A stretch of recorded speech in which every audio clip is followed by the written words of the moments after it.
This video was made possible by Thunderbird Perch. Who was Nikola Tesla?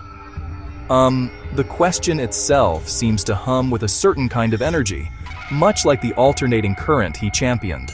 Born in 1856, this Serbian-American inventor was a true visionary, a man whose mind operated on a frequency few could comprehend.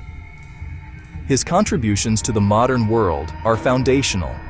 The very electrical grid that powers our homes, our cities, and the device you are using to read this beats to the rhythm of his alternating current system.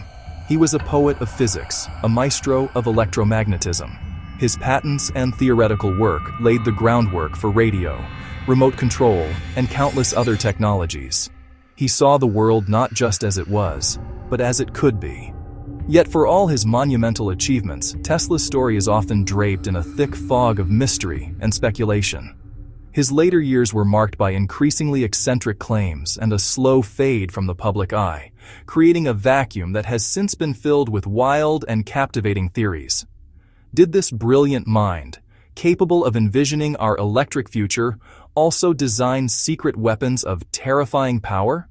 Was his work deliberately suppressed by shadowy government agencies or greedy corporate rivals who feared his potential to provide free energy to the world? These are the questions that animate countless late-night discussions and internet forums, transforming the historical figure of an inventor into a modern myth. The late 19th century was an electrifying time, quite literally.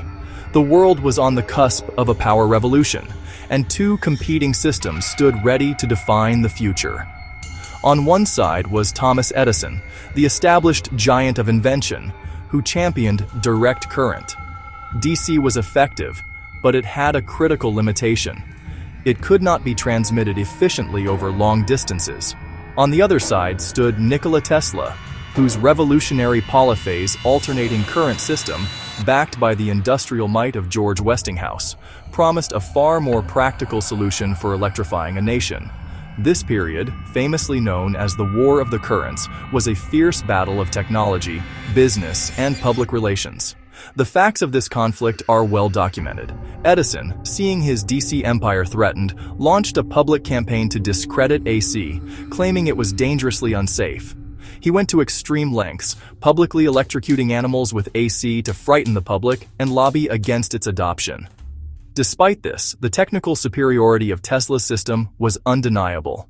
AC could be stepped up to high voltages for efficient long-distance transmission, and then stepped down for safe use in homes and factories. The decisive victory for AC came when Westinghouse and Tesla won the contract to illuminate the 1893 Chicago World's Fair, and subsequently to harness the power of Niagara Falls, proving AC's scalability and reliability. Now, we introduce the myth. A popular version of this story recasts the War of the Currents not as a technical and business competition, but as a sinister plot to suppress Tesla. In this narrative, a powerful cabal, sometimes including Edison or a league of bankers, conspired to sideline Tesla personally, even after his system won. Perhaps no single image is more associated with Tesla's grand, unfulfilled ambitions than the Wardenclyffe Tower. Rising nearly 187 feet above the Long Island landscape, this strange, mushroom-shaped structure was the centerpiece of his most daring project, a global system for wireless communication, and, more fantastically, the wireless transmission of electrical power. Beginning in 1901, with funding from the powerful financier J.P. Morgan, Tesla set out to build a world system that he believed could send messages, images, energy to any point on Earth. He envisioned ships navigating without compasses, businesses communicating instantly, homes being powered without the need for a web of copper wires. The facts are that Wardenclyffe was a monumental undertaking that ultimately failed. Tesla's initial pitch to J.P. Morgan focused on a world telegraphy system to compete with Guglielmo Marconi's transatlantic radio signals. However, Tesla's true ambition was always the transmission of power, a far more complex and costly goal. As construction costs spiraled, Marconi achieved his own success with simpler technology. Morgan grew skeptical.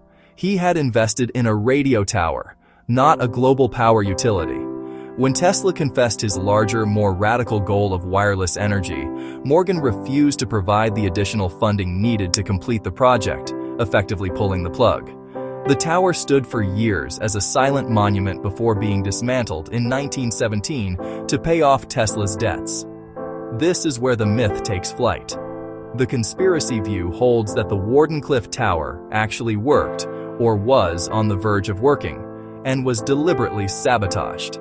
In this telling, J.P. Morgan and other industrial titans realized that Tesla's system would provide free or nearly free energy to everyone.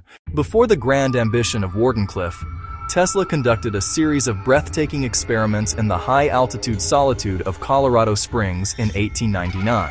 He constructed a massive experimental station with a gigantic coil. He investigated high-frequency electricity. He investigated wireless transmission. The facts of his time there are nearly as strange as any fiction. He generated artificial lightning bolts over 100 feet long, creating thunder that could be heard miles away. He illuminated vacuum tubes wirelessly from a distance, and he detected stationary electrical waves within the Earth. He believed the planet could act as a conductor for global energy transmission. These experiments were real, and his detailed Colorado Springs notes survive. But these dramatic tests became fertile ground for persistent myths, especially ideas about weaponized applications. The myth claims Tesla tested directed energy principles in Colorado, often called a death ray or teleforce. The theory says the discharges were early prototypes of a beam that could destroy targets hundreds of miles away. Followers claim the tests were secretly monitored, and that the knowledge was coveted by military powers. So what's the verdict? It's mixed. Tesla later claimed to have conceived a particle beam weapon called Teleforce.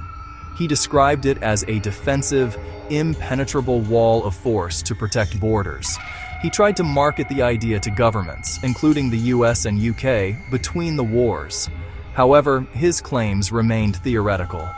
No hard evidence in his Colorado Springs notes or later documentation shows he built or tested a prototype. Fact: Tesla had the idea for a death ray.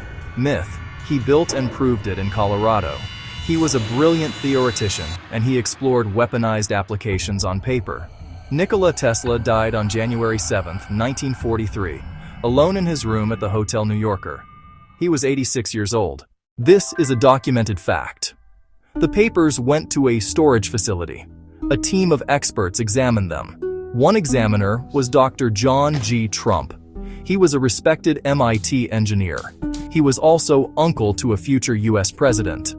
After a 3-day examination, Dr. Trump's report concluded Tesla's later work was speculative, philosophical, somewhat promotional, and it did not contain new, sound, workable principles for realizing such results. Some papers were microfilmed by the military. The bulk of the estate was released to his nephew, Sava Kosanovich. These materials now form the core collection of the Nikola Tesla Museum in Belgrade, Serbia. They are accessible to researchers. Those are the verifiable, if somewhat mundane, facts. The myth that grew is far more elaborate. It alleges the FBI and military intelligence found completed blueprints for death rays, wireless energy, anti-gravity devices, other world-changing technologies. In that narrative, Dr. Trump's report was a deliberate cover-up. It dismissed the importance of the findings. But there is no public, verifiable evidence that functional revolutionary weapons or energy blueprints were found. Thank you for watching. Please subscribe, like, and share. Think about it. A new world awaits.